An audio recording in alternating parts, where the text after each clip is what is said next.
Hello, everyone out in our TPN community. Welcome to another episode of TPN Talks with Leticia.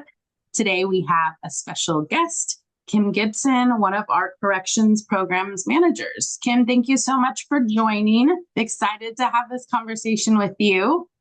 Let's get started by just having you introduce yourself and then anything you want to share with the community about you. Thank you so much for having me today. This is a real honor for me. My name's Kim Gibson. I'm a corrections programs manager assigned to the Department of Corrections, specifically working out of Oregon State Penetentiary, Oregon State Correctional Institute, and the Santiam Correctional Institute. Pronouns are he, him. Probably something of interest for me that very few people know about is that I am actually a master falconer. I've been flying birds for 32 years, and it is probably one of the few gifts that I've been given where I just get total solace and I can just get wrapped up in just the true commitment that you have to working with something so delicate, but yet so fierce. Kim, I did not know that about you. That is so cool that I'm learning something in real time. Wow. I feel like there's some connection knowing who you are and how you prioritize things in your life. What's that connection between the work that you do for TPN and this really interesting new thing I'm learning about you? Working with raptors is unique because they literally, through a thick leather glove, can feel every body function in your arm, your blood pressure, your heart rate. They can feel all of that. And so if one accidentally hits you with a nail or does something to you and it hurts, can't react to that because that in turn provides them with a negative consequence for something that was just a natural reaction on their part. And in a lot of ways, that's kind of germane to what we do in the institutions. Folks may make us angry, folks may frustrate us, folks may spoil our day, but we have to take that in as just part of being people because a misstep on one end can create an irreparable harm on the other. That's pretty deep, Kim. It really reminds me of some of the things that I respect a lot about you. You are very wise and you consider all of the different important things that you know are critical for TPN, but also for who you are and how you want to show up. That just really match who I also know you to be. Well, let's talk a little bit about your role.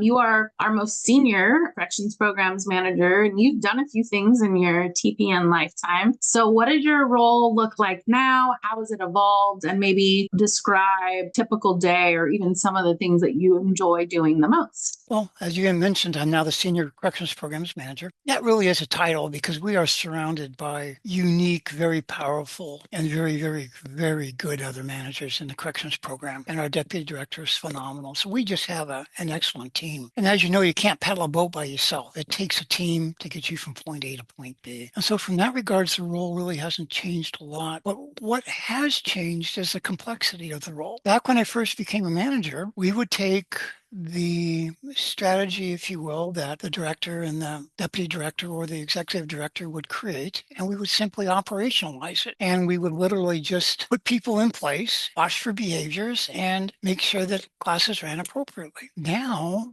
we've grown into this arena of being able to understand the impacts that what we do have and how it impacts our deliverables and what things outside that are outside our control can impact those deliverables and then figure out ways to manage those. A lot of that's data driven, but so you have this balance of data driven and peopling, I like to call it, where you have to bring the two together and make them match because ultimately neither one is more powerful than the other. We need both in order to meet the goals of the institution or of the organization, I should say. Yeah, that makes sense. A much more kind of wide lens, holistic focus where you're considering all of the things that make the work possible and make the impact possible, which kind of leads me to another question that I have to you, which is, what are some of the, or even if you could just name one, like significant experiences for you while you've been at TPN that really have made an impact on you? Wow. Well, after almost 9 years, there's quite a few. A couple of years back, I had the privilege of actually facilitating a PIO class at OSP. And one of the gentlemen that was taking the class didn't want to be there. He had come to prison just short of his child being born. He had given up on any aspect of ever becoming a dad, but yet that's the biggest thing in the world that he wanted to be. About halfway through the class, suddenly he had this epiphany of what being a parent really meant. And he started to cry. The other guys in the class started to cry. I started to cry.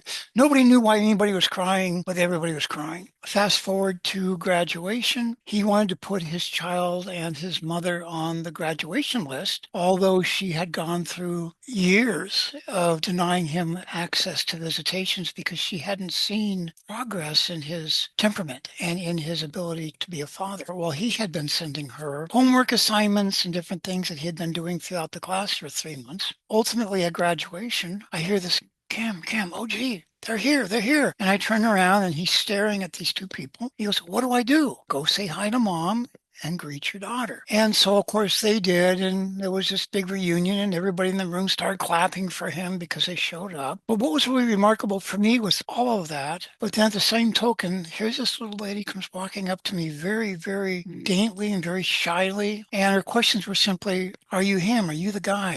Are you what changed him? And I said, no, I didn't change him. He changed himself. I was just kind of a guide to getting from point A to point B. And the next thing I know, I have her arms wrapped around me and she's crying and she wouldn't let go.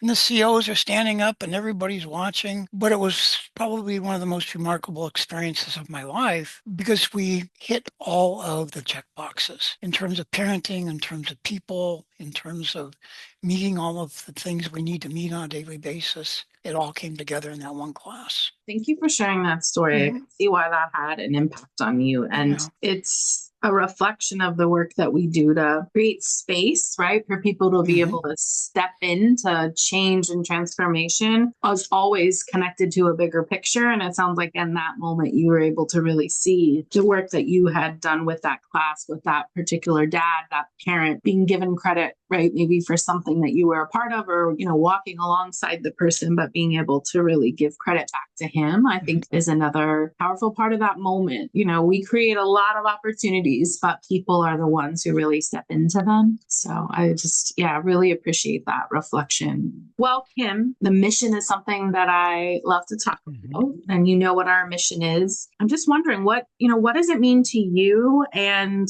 what do you see for the future for the organization in carrying out our mission?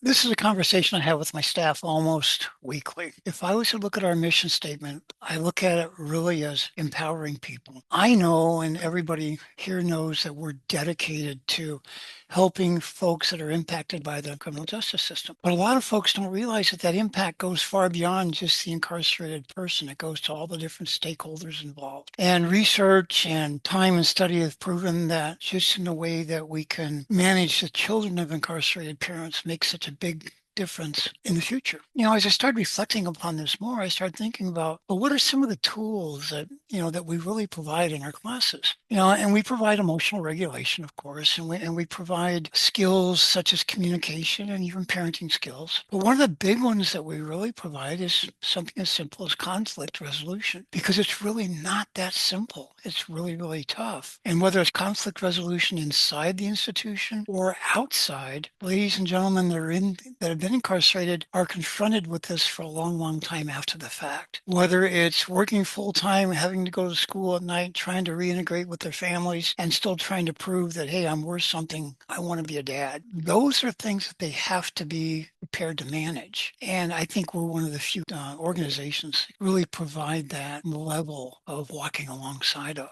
And then if I really take a look at something else we do is we support people. We walk alongside them and help them each step of the way, whether it's through conversation or through other different forms of assistance, but we do provide it.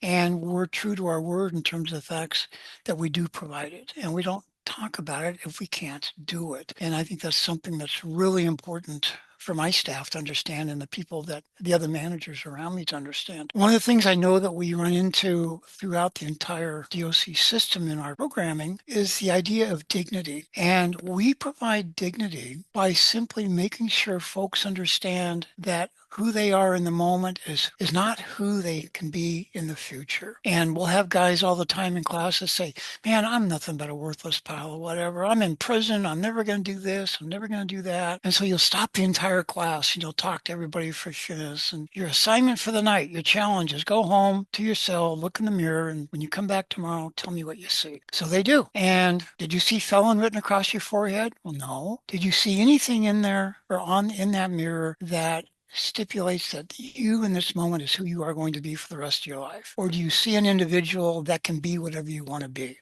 So creating that dignity and holding on to it is probably one of the biggest gifts that we can give anybody in our system. And then, as we mentioned earlier, really just how we involve families in our entire programming. We've really adopted that family-friendly approach to everything that we do. To me, that encompasses what our mission truly is all about. We're the Pathfinder Network, which means we've got all these different paths. There certainly isn't just one path. I think what you just described, how we show up for people means that we're walking multiple paths with people, and we're thinking about how we hold space. We're really present and we're open to all of the different possibilities that might exist for that person. So I appreciate that. You got me. I was definitely really tuned in. Based on, your experience, I'm really excited to hear from you. Like, what do you see for the future of our organization as we try to continue the work of carrying out our mission? Since I've been here, our organization's run into a number of different barriers, just like everybody else has. But